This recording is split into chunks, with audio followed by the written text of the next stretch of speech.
Bir de yeri gelmişken, yanındayken söyleyeyim. Bazı kimseler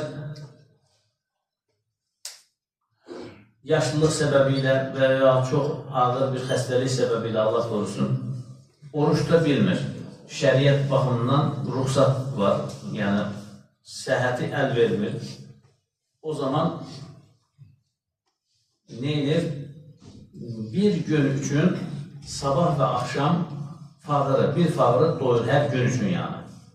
Yani Ramazan ayında neçə gün oruçta bilməyibsə, hemen gün için, hemen günler için sabah ve akşam, səhər ve akşam öğünü. İki öğün fağırı, yoxsulu, yetimi doyurdurması ona vacib olur.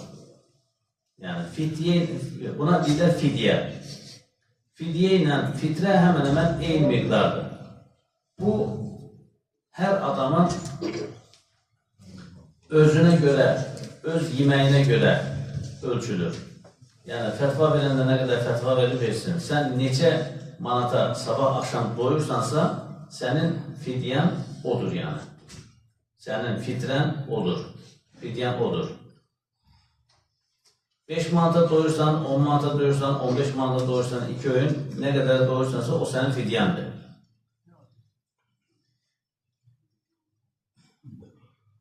Bu bazen yumur da lazımdır. Hükümetinin dövründe rayonlardan birisinde kamaz şoförü daş getirilmiş. O vaxtda abaxeyiz deyirlər də. Abaxeyiz qabağını kəsir. Daş aparırsan falan fişkən deyir ki, yaldaş abaxeyiz. Bir qadın çörəyi istəyirəm, mənə şeyləməyin. Yani balalarım var falan var. Bir qadın çörəyi istəyirsən deyir, bəli. Bir qadın çörəyi. Deyir ki, apar bu daşı falan yeri boşalt. Gel falan kəsin yeməkxanasında otur, ye. Pulunu mən verəcəm, deyən ki, abaxeyiz falan kəs verəcək. Bu da gidir, oturur. Filan şey, peşman şey, filan şey, peşman şey. Daş məsələn 30 manatsa, bir maç daş o vaxtda 30 manatsa, bu 70 manatda yemək yiyib. Abaxeyiz oradan yeməyə gələndə bir qonağın əkilməsə deyir ki, bəs yoldaş abaxeyiz, ulan kəs şoför gəlmişdi sizin, yani dedi ki abaxeyiz verəcək, daş istəmişdi, dedi ki apar boşalt, mən şey edəcəm. Ne kadar deyir, 70 manat. Ne? Şiş girsin onun qarnına deyir. Yani herkes özünden ölçecek yani. Yani fağırı verdiğin zaman fağırın karnından ölçmeyeceksin. Özür karnından ölçeceksin. Ona göre ölçünü sen özün təyin edeceksin. Ama yuvarlak 10-15 manat fidye olabilir. Yani bu yıl mesela Ramazan 29 gün değil. Yani 290 manat, 300 manat fidye yani qəbul.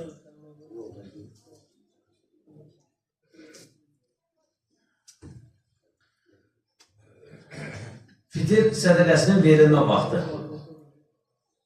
Fitir sədəqəsinin verilmə vaxtı. Fitrə bayram günü sabahı, Şəvval ayının birinci günü, yani bayram günü, fəcrin, yani dan yerinin ağarmasından sonra vacib olur. Əfdal olan, yani fəzilətli olan bayram namazından önce verilməsidir. Niye? Az önce söylediğim gibi fağır da yoksul da bayram eləmək sevincini yaşasın. Dayılar, ondan önce veya sonra da verilebilir. Yani bayramdan önce, sonra da verilebilir. Çünkü emir vaxtla müqayyət qılınmamış olduğundan əda müddəti genişdir. Ondan dolayı da cəzası yoktur. Ne zaman verilirse əda edilmiş olur. Bunun için Ramazan başında da fitre verilmesi caizdir. Yani Ramazan ayına qovuşdun, ilk 10 günlüğünde, ikinci 10 günlüğünde, üçüncü 10 günlüğünde fitre verebilirsen. Yani caizdir, olar. Adam bir yerden bir hədis eşidir, bayramdan önce verilen fitre kabul olmuş bir zekat gibidir. Adam gelmiş tam bayram gecesi yatsı namazını kılmışıq. Gelip hükümle şey dedi ki ben şey diyemedim al bu fitreni kadar bir de erzakla getirmiş. Al bu fitreni bayramı kadar çıkart. Kardeş bu 3 gün evvel hardaydın sen? 3 gün evvel getirdi, bunu da fakirı yoksa çap. Bayram gecesi saat ondan sonra ben kapı dolaşmalıyım mı? Madem verirsen apar özün ver daha.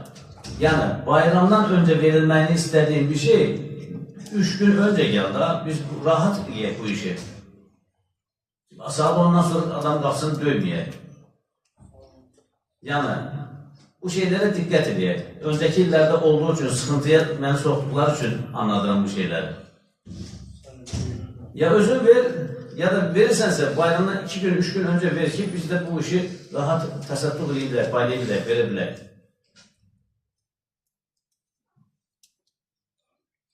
Elə oldu ki gece saat 2'ye kadar yani bayram, sabah bayram deyəndə adam ben bir tane kartıcı gönderim bana tez şey diyeyim o sıkıntılar olmasın deyip bu yıl sırf fitre, zekat, fidye üçün bank kartı çıkarttırdım ki bu işler karışmasın. Kapıya da yapıştırmışam orada.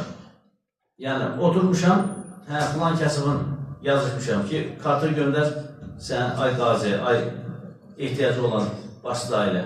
Kartınızı gönderin, fidye var, onu gönderin. Ki bayrama kadar adam şərt koşdu, bayrama kadar bu işi həll diye. Bunu görürüz, elə oldu ki, vallahi bayram gecesi ibadet yasadım saat 2'ye kadar tamam. 2 gün önce ile bu işi rahat görək də yani. Gece saat 1'de adamı ben yazmıyor ki kart gönder, adam yatıp belki.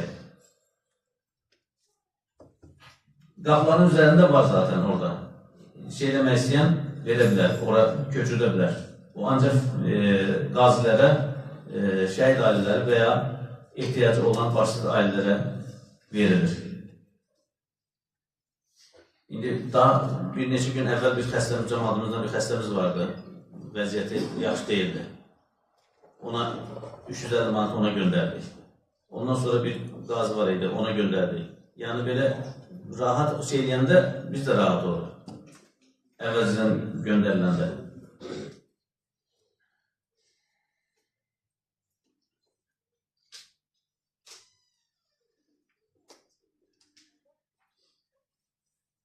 Bayram gecelerini değerlendirmek barəsində kim Ramazan ve Kurban Bayramı gecelerini əhya ederse, qəlblərin öldüğü gün onun qəlbi ölmez diye hədisdə keçir. Ramazan bayram gecelerini necə əhya edilir? Akşam yatsı ve sübh namazlarını məsciddə cemaatla qılmaq en asgarisi, en aşağısı budur. Gece səhərə kadar ibadet etmek o da məqbuldur. Veya bir müddet bir müddet gözünün açısını çıkararak sonra bir müddet gözünün açısını çıkarıp sonra ibadetlemek, təheccüd namazına düşkün insanların namazın təheccüd olması için bir müddet yükleyip sonra kalkıp namazını kılmak, Kur'an okumak. Yani bu şeyler Ramazan ve bayram, Kurban Bayramı gecelerini əhya eləmək cinsinə gelir. İmkan var gece təsəddüq eləmək. O da gece ne olur? Ben gece çıkıp küçədə adam aktardım. Yok. Daha evvelden aldığım bir kasıbın şeyini pul kartına pul göndermekle. Yani o da bir sədəqədir nəticə etibarilə. Ya adamın eline verdin ya da kartına gönderdin. Nəticə etibarilə ondan istifadə edir. Yani bayram gecelerini değerlendirmek kısmına gelir. Yani bu şeyleri eləyək ki inşallah yevm-i məşərdə qəlblərin öldüğü gün sənin qəlbin diri qalsın. Ayşə namazına rəvayət olunur. Allah Teala inşallah bayramımızı xeyirli, bərəkətli gətirsin. İnşallah cemaat toplanandan sonra bayram namazının vaxtını da elan edecek. Herkes gelsin ondan sonra. Allah Teala tutmuş olduğumuz oruçları, kılmış olduğumuz teravih ve namazlarımızı, vermiş olduğumuz sədəqələrimizi, zekatlarımızı dərgah hicrətində kabul eylesin. Allah ordumuzu müzəffər, düşmənlərimizi qəhr-i pərişan eylesin.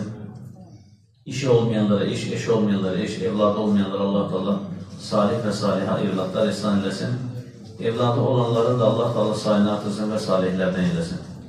İstər ön cəbhədə olsun, istər arxa cəbhədə olsun, xalqımızın, millətimizin, məmləkətimizin bütövlüyü və əmin-amanlığı üçün xidmət edən əskər və zabitləri və digər insanları Allah Taala öz hıfz zamanında saxlasın. Bəzi məktəblərdə məktəb direktorları başörtülü tələbələrin, şagirdlərin məktəbə gəlməsinə əngəl çıxarırlar, mane olurlar. Bu, Allaha və Rəsuluna hərb elan deməkdir. Çox ehtiyatlı olsunlar. Allahla, Peyğəmbərlə müharibə elədiyi zaman kimsə qalib gəlməz. Qalib gələn Allah olar, Peyğəmbər olar. Yəni, bu şeylərə diqqət edirsin. Lazımı mərcilərə, lazımı yerlərə də mədəni şəkildə müraciətimizi eləyək ki, bu haqsızlıq ortadan qalsın. Uşaq ən gözəl şəkildə 9-cu sinifə qədər 5 qiymətdən oxuyub, bu uşağın gələcəyini sən məhv edə bilməzsən. Sən deyirik, çaxır nə qədər tünd olsa, sirkə nə qədər tünd olsa, öz qabını partladar. Vaxtı ilə olmuş elə, başörtülü olduğu üçün rayonlardan birisində uşağı deyib, ya başı aç, ya dərsi gəlmə filan, bu şəkildə direktor. O da o məktəbdən sənədlərini çıxarıb, başqa məktəb verib 11-ci sinifdə. Həmən ilin 700 baldan tibbə qəbul oldu uşaq. Prezident atasına maşın verdi. Əgər Qanacan olsaydı, direktor, o qəbul olunan siyahıda, 700 baldan qəbul olunan siyahıda sənin tələbən olardı, sənin şagirdin olardı, sənin adın yüksələrdi. Demək, sənin qismətində yox etmiş o. Sən məhrum qaldın. Nə oldu? Özünə ziyan elədin. O uşağı yenə getdi, tibb oxudu, yenə həkim olacaq. Yəni, bir gəncin, bir evladın gələcəyi ilə oynamaq olmaz. Başqa ölkələrdə fi zamanında oldu. Türkiyədə yadıma gəlir. 2001-ci ildə Türkiyəyə getmişdim. Azərbaycanlı bir bacımız İlahiyyat Universitetinə giderdi. Oxuduğu yerdə din məktəbidir. İlahiyyat Universiteti. Elə qara günlər Türkiyə bizdən öncə keçib. Başörtülü məktəbə, universitetə qoymurdular. Başörtülərin üstünə panamı qoydular, parik taxırdılar, güya saçdı. Bu qədər zülüm, yəni sonunda nə oldu? Nə oldu? Kafir belə istəməsə, kafirlər belə istəməsə belə, yenə Allah öz nurunu tamamlayır. İndi görürsünüz da, İmam Xətib qutaranlar nə iş görürlər? İlahiyyat qutaranlar nə iş görürlər Türkiyədə? Nə qədər ölkəni irəlilərə apardılar? Yəni, keçən vəzlərin birisində demişdim, bacımın baş örtüsü batır alçağın gözünə, acıram tüprüyümə, billahi tüpürsəm üzünə. Şair beləsilərinə deyib. Yəni, bu 10 yaşlı, 15 yaşlı uşaq etiqadı var, başını örtüb gəlir. Sən bunu niyə qoymursan ki?